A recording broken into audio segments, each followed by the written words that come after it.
नमस्कार दोस्तों, आप देख रहे हैं एचवीएस स्टडीज़ और इस वीडियो में आपके लिए 9 जून 2024 का करंट अफेयर लेकर आ गए हैं। करंट अफेयर के साथ साथ स्टैटिक जीके और रिलेटेड करंट अफेयर्स का रिवीजन करते हुए चलेंगे। अगर आप इस चैनल पर पहली बार आए हो तो चैनल को सब्सक्राइब कर लीजिएगा। वीडियो अच्छी लगे तो वीडियो लाइक करके ज़रूर जाइएगा। लास्ट में आपके लिए क्विज़ रखा है, उस क्विज़ को ज़रूर सॉल्व कीजिएगा। चलिए बात करते हैं लास्ट डे के क्विज़ की। लास्ट डे आपसे क्वेश्चन पूछा गया था, recently who receive the Hindi साहित्य भारती अवार्ड 2024। तो हाल ही में हिंदी साहित्य भारती पुरस्कार 2024 किसे मिला है? तो आप सभी ने आंसर कृष्णा प्रकाश दिया था और कृष्णा प्रकाश ही सही आंसर है। आज के पहले क्वेश्चन की बात करें। पहला क्वेश्चन है, recently India launched biopharmaceutical alliance with which country. तो हाल ही में भारत ने किस देशों के साथ बायोफार्मास्यूटिकल गठबंधन शुरू किया है? मतलब दवाइयों का यहाँ पर एक्सचेंज होगा और यहाँ पर यूएस, जापान और साउथ कोरिया साथ साथ यूरोपियन यूनियन के साथ भारत ने यहाँ पर साइन अप किया है। तो पहला ऑप्शन यहाँ पर सही होगा।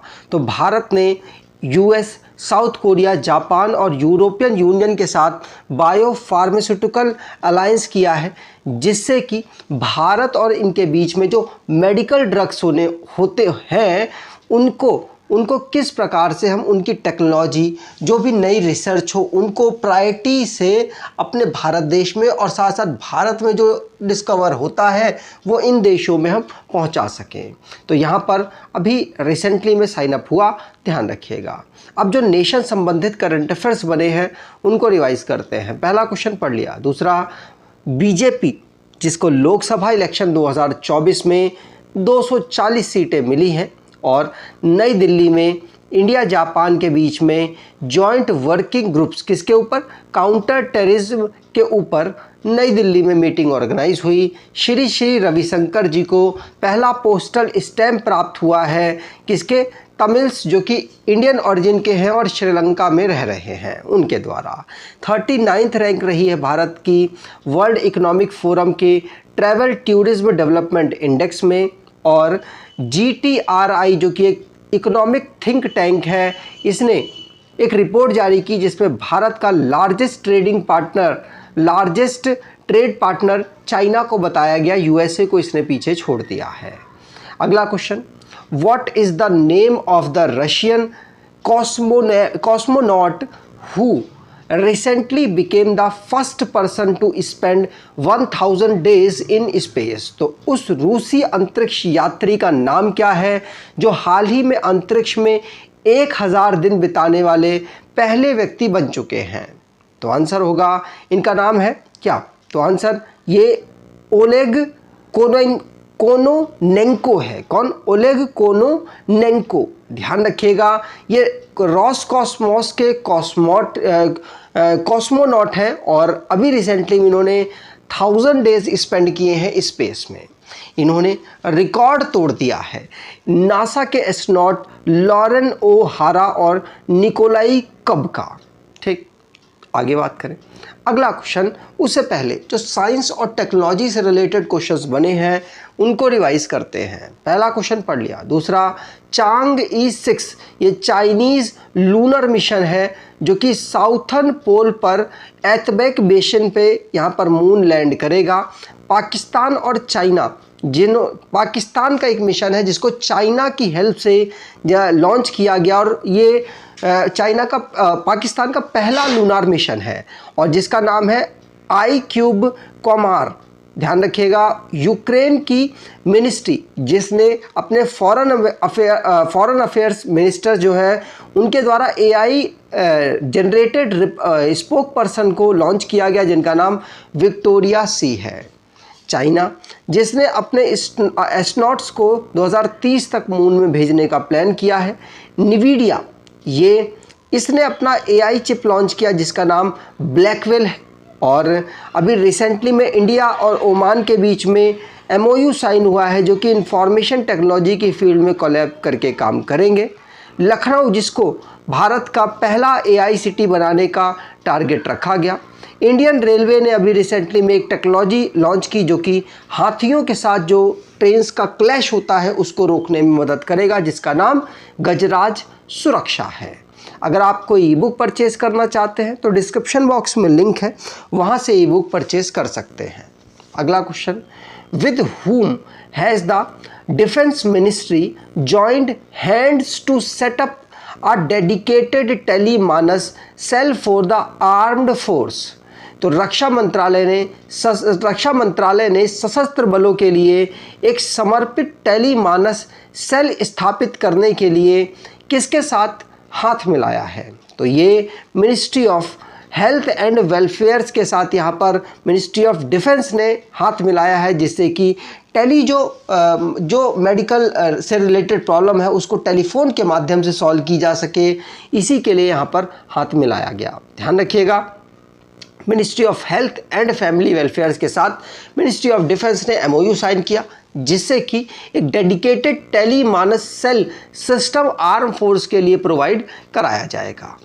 अगला question, in which state was a plastic waste management and recycling plant inaugurated recently? तो हाल ही में किस राज्य में प्लास्टिक अपशिष्ट प्रबंधन और रिसाइकलिंग संयंत्र का उद्घाटन किया गया? तो ये अभी रिसेंटली में नॉर्थ बंगाल और सिक्किम में किया गया। तो आप दोनों को आंसर मान सकते हैं, लेकिन पूरे बंगाल में नहीं, पूरे सिक्किम में किया गया और नॉर्थ बंगाल में किया गया है। तो इंडियन आर्मी के द्वारा ट्राई शक्ति कॉर्प्स ने वर्ल्ड एनवायरनमेंट डे जो कि 5 जून को हम ऑब्जर्व करते हैं, गो ग्रीन इनिशिएटिव के माध्यम से नॉर्थ बंगाल और सिक्किम में यहाँ पर इस रिसाइकलिंग और वेस्ट मैनेजमेंट जो प्लास्टिक से रिलेटेड है उसको इनॉग्रेट किया। ठीक, आगे बात करें। अगला question, NPCI international payment limited recently joined hands with which South American country to enable UPI payments? तो NPCI इंटरनेशनल पेमेंट लिमिटेड ने हाल ही में UPI भुगतान को सक्षम करने के लिए किस दक्षिण अमेरिकी देश के साथ हाथ मिलाया है? तो ये अभी रिसेंटली में पेरू के साथ मिलाया है। पेरू में UPI पेमेंट को लॉन्च करने के लिए कह सकते हैं, वहाँ के लोगों को ये सुविधा देने के लिए अभी NPCI ने पेरू के साथ MOU साइन किया और आगे चल के वहाँ पर भी ये सर्विसेज देने लग जाएंगे। अगला question, the largest democratic election process in human history was completed in which country in 2024? तो मानव इतिहास में सबसे बड़ी लोकतांत्रिक चुनाव प्रक्रिया 2024 की पूर्ण हो गई, और ये किस देश में हुई है? तो ये किसी और देश में नहीं, भारत में ही हुई है। भारत का 18वीं लोकसभा के लिए इलेक्शन चल रहा था, तो 18th लोकसभा का जो इलेक्शन था उसमें largest democratic election process human history का बताया गया द्रौपदी मुर्मू जी के द्वारा, और न्यूज़पेपर दुनिया के इसी न्यूज़ से छाए हुए थे, जिसमें लगभग 642 मिलियन वोटर्स ने अपना यहाँ पर एक्सरसाइज किया, वोट कास्ट किया, और बहुत सारी फ्लाइट्स, बहुत सारे व्हीकल्स, बहुत सारे लोग, बहुत सारी ट्रेनों का यूज़ किया गया अक्रॉस इंडिया में, जो भी इस प्रोसेस को कंप्लीट करने के लिए। ठीक, आगे बात करें। अगला question, in which state has a new species of blue ant been discovered recently? तो हाल ही में किस राज्य में नीली चींटी की एक नई प्रजाति खोजी गई है? तो नीली चींटी की एक नई प्रजाति अभी रिसेंटली में अरुणाचल प्रदेश में खोजी गई, और अरुणाचल प्रदेश में अभी रिसेंटली में इलेक्शन हुए, जहां पर बीजेपी की पार्टी ने जीत दर्ज की और दोबारा से अब यहां पर पेमा खांडू चीफ मिनिस्टर बनेंगे। तो ये नीली चींटी है जो कि अभी रिसेंटली में डिस्कवर हुई है, और बायोडाइवर्सिटी हॉटस्पॉट के रूप में ये जो सियांग वैली है वो मानी जाती है, और यहाँ पर ही अभी ब्लू आंट स्पीसीज डिस्कवर हुई, अरुणाचल प्रदेश में ये अवेलेबल है, ध्यान रखिएगा। और इसको रिसर्च किसने किया, इसको डिस्कवर किसने किया? तो Ashoka trust for research in ecology and environment के रिसर्चर्स थे, उनके द्वारा इसको डिस्कवर किया गया है। अगला question, Bharat heavy electrical limited भेल भारत की एक महारत्न कंपनी है, has secured an order for a thermal power project from which company. तो भारत हेवी इलेक्ट्रिकल लिमिटेड ने किस कंपनी से थर्मल पावर प्रोजेक्ट का ऑर्डर हासिल किया है। तो अभी ये रिसेंटली में अडानी पावर लिमिटेड से अभी ये जो प्रोजेक्ट है, ये ऑर्डर है, ये हासिल किया है। तो अडानी पावर जो कि बेल को भारत हेवी इलेक्ट्रिकल लिमिटेड को इन्होंने 3500 करोड़ का अभी एक ऑर्डर दिया है थर्मल पावर प्रोजेक्ट से रिलेटेड, जो कि रायपुर छत्तीसगढ़ में काम करेगा।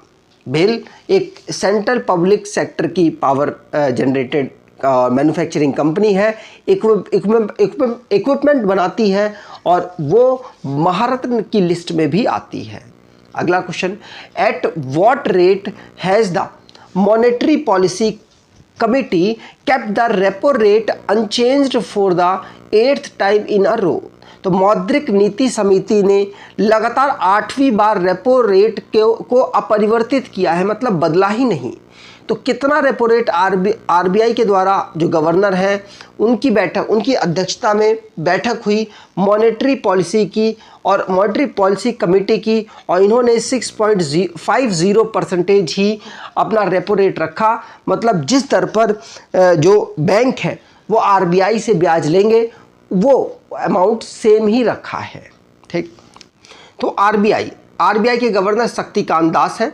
ध्यान रखिएगा 6.5% यहाँ पर रेपो रेट रखा गया, जो कि अनचेंज्ड है। लोकसभा का 18वें नंबर का जो लोकसभा थी उसका इलेक्शन भी हुआ अभी रिसेंटली में, उसके बावजूद भी यही पूरा सिस्टम रखा गया। और आरबीआई के द्वारा ये माना भी जा रहा है कि भारत की जो ग्रोथ है 7.2% 2025 में रहेगी। अब लास्ट डे के करंट अफेयर्स को रिवाइज करें तो कमल किशोर सोन, ये एडिशनल चार्ज इनको मिला है डीजी का एम्प्लॉयज़ स्टेट इंश्योरेंस कॉरपोरेशन में। कृष्णा प्रकाश, इनको हिंदी साहित्य भारती अवार्ड 2024 से सम्मानित किया गया। नीदरलैंड के साथ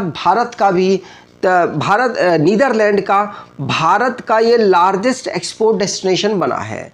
पहले पर भारत का एक्सपोर्ट डेस्टिनेशन यूएस है, फिर यूएई है और उसके बाद नीदरलैंड आता है। स्लोवेनिया जिसने ऑफिशियली फ़िलिस्तीन को एक कंट्री के रूप में रिकॉग्नाइज कर दिया। बिहार में 2 वेटलैंड साइट्स अभी रिसेंटली में नामित की सिलेक्ट कर ली गई है रामसर साइट्स के रूप में 2 वेटलैंड को। और आपको बता दूं कि अब भारत में टोटल 82 वेटलैंड्स हो चुकी हैं और बिहार में टोटल 3 वेटलैंड्स हो चुकी हैं। हरियाणा ने अभी रिसेंटली में एग्रीमेंट साइन किया है वर्ल्ड बैंक के साथ, जो कि एयर पॉल्यूशन है उसको टैकल करने में मदद करेंगी। और सेबी ने एक मोबाइल ऐप सारथी 2.0 को लॉन्च किया, जो कि फाइनेंशियल असिस्ट करेगा, कोई भी इन्वेस्टमेंट कर रहे हैं उसमें या फिर किस प्रकार से आप कर सकते हैं उसमें ये मदद करेगा। अगला क्वेश्चन, डिपार्टमेंट ऑफ टेलीकम्युनिकेशन जिसने एमएसएमई के साथ यहाँ पर कोलैब किया, और एमएसएमई को क्यों नई टेक्नोलॉजी को अडेप्ट करने में दिक्कत होती है उसके ऊपर ये डेटा तैयार करेंगे और उसको सॉल्व करने में मदद करेंगे। सत्यमंगलम टाइगर रिजर्व तमिलनाडु में अवेलेबल है। यहाँ पर हाथियों का अभी सेंसस हुआ, इसीलिए चर्चाओं में रहा। वर्ल्ड फूड सेफ्टी डे हम 7 जून को ऑब्जर्व करते हैं। आज के क्विज की बात करें, what is the name of the Russian cosmonaut who recently became the first person to spend 1000 days in space. तो उस रूसी अंतरिक्ष यात्री का नाम क्या है जो हाल ही में अंतरिक्ष में 1000 दिन बिताने वाले पहले व्यक्ति के रूप में बन गया। तो कमेंट बॉक्स में डिटेल में आंसर दीजिएगा। अगर आपको ये वीडियो अच्छी लगी है तो आपसे अनुरोध करूंगा वीडियो को लाइक कर दीजिएगा, चैनल को सब्सक्राइब कर लीजिएगा। धन्यवाद।